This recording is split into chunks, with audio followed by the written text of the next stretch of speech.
Hello and welcome to Leon's RC Hobbies. Hope everybody's doing well.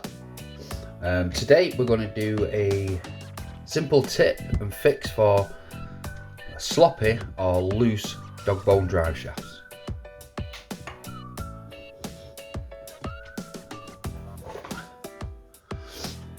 Oh, sorry. So, this is the Tamiya speedrun car for the caravan. I know a lot of you are anticipating, still waiting for me to do this speedrun.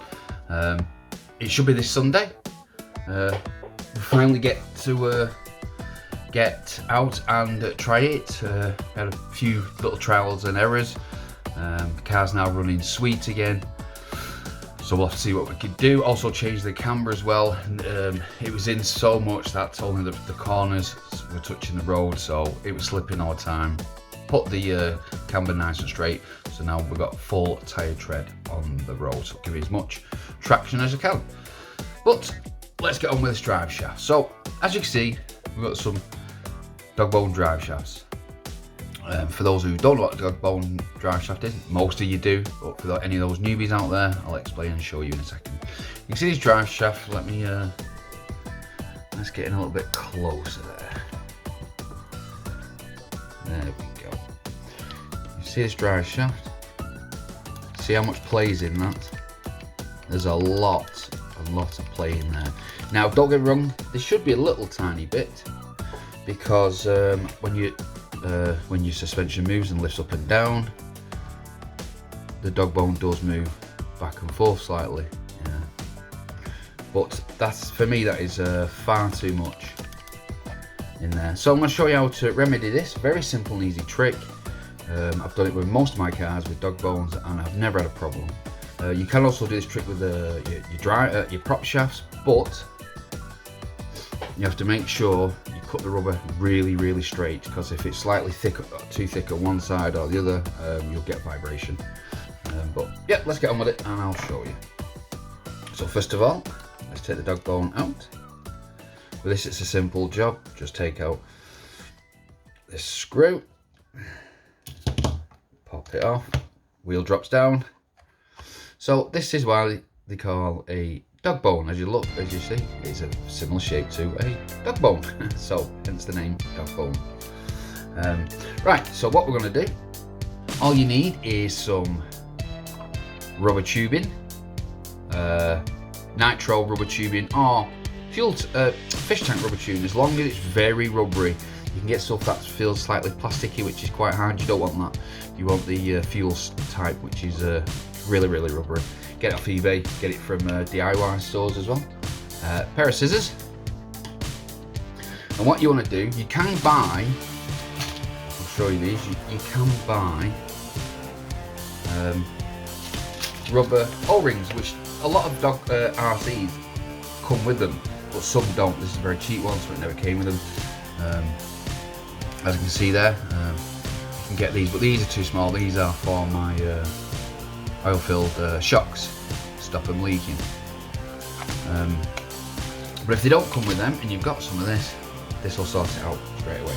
See what you want to do, make sure you cut really nice.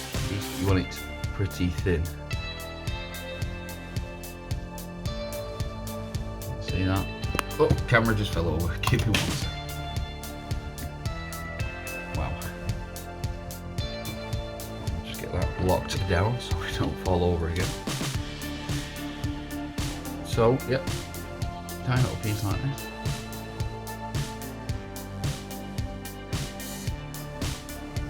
And then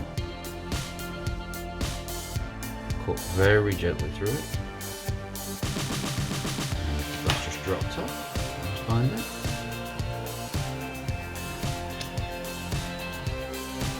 There we go. How thick it is. You can see it's slightly thicker on one side than it is the other one. Not a problem. If that happens, just redo it. Make that nice and even. There we go.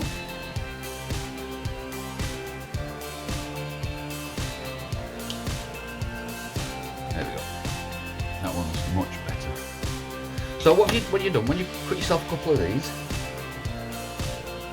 drop one.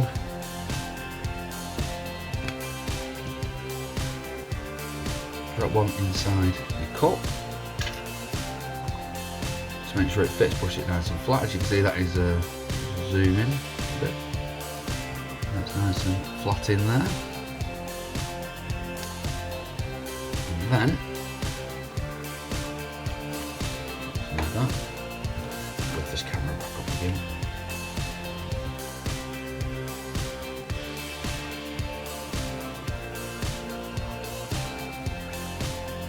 Inside this one here, get your other one,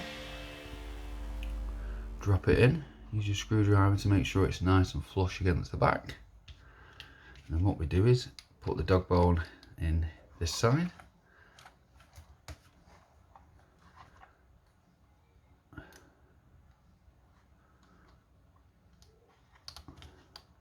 Pop your drive shaft in.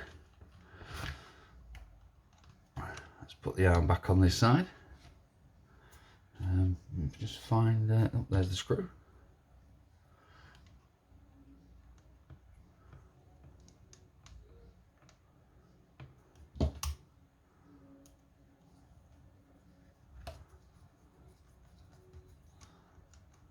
There we go, we're in. As you can see, there's a tiny little bit, which is, that's what you want for the movement of the drive shaft, for the, but if you see, there's all the slop's gone. You know if you put them in and they're too thick, because when you go to push up your suspension, they'll feel a bit stiff. If you've done them right, it'll feel the same as it did before, nice and easy. But as you can see, there's absolutely, compared to this one, where you can see it really loose, and this one, it's not loose at all.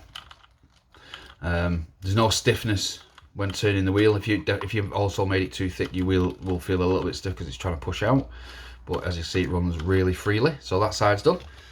Like I say, it is. If you haven't got any of the O-rings, it is a really simple and easy way to solve that. And there is a lot. Like I say, there is a lot of RCs out there that already come with an O-ring in both sides.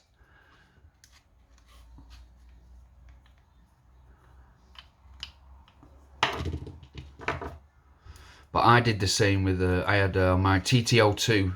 The aluminium prop shaft was it looked like it was bent. When you turned it, it would move up and then down.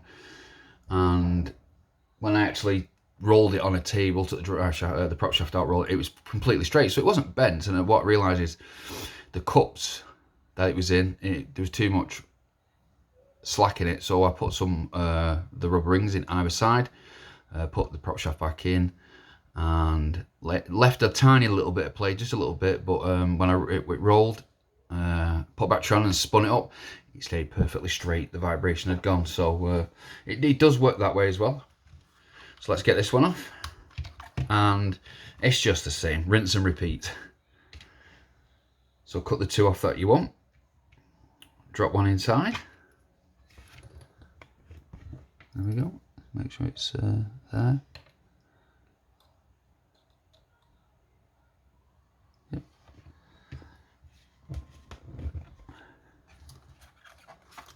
And let's get it in this one. And we are in.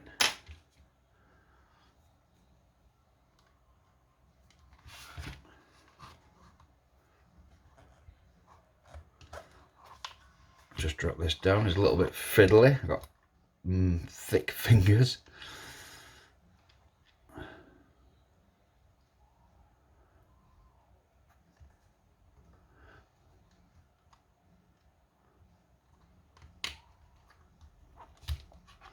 We are in.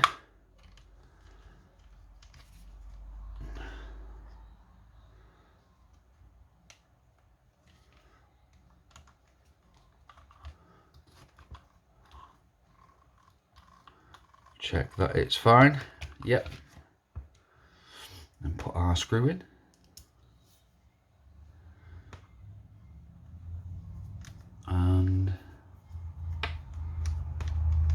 there we go.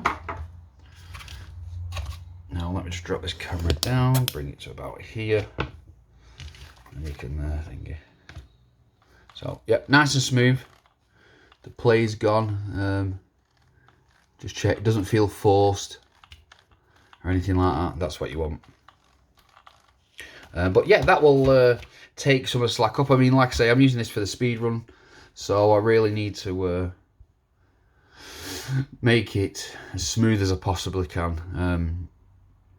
Don't get me wrong, I'm not expecting massive speeds on the first run, maybe 15 mile an hour or so, but it'll be running on 2S. Then we're going to go for the 3S, pulling that caravan, and then once we've got a good baseline of how fast it goes on the 3S with this motor and this gearing, then we're going to come back and change it to a more higher KV motor. At the moment this one is a 3300, so I'm looking around about 4,500.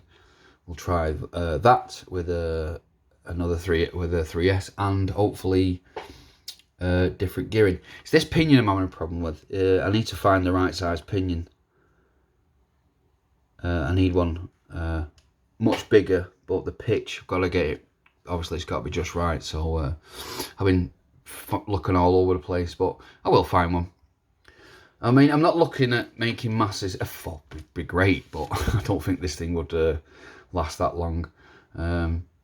But it should be fun. Like I say, this Sunday we've had really hot weather, and now we've got some rain, which is, for me, it's great because it's just cooling. It cools it down a bit. But hopefully on Sunday the weather is fairly dry, and we will get out and get this speed run done. At least then that one will be in the bag. That'll be a bit baseline. It should be some good fun. Hopefully, unless it crashes, and then it's still just good fun, good footage. But yeah, so that was it. Like I say, quick tip on how to stop or get rid of slack in your drive shafts, or dog bone drive shafts. But yeah, so thank you very much for watching. Please subscribe, and bye. Don't forget to like.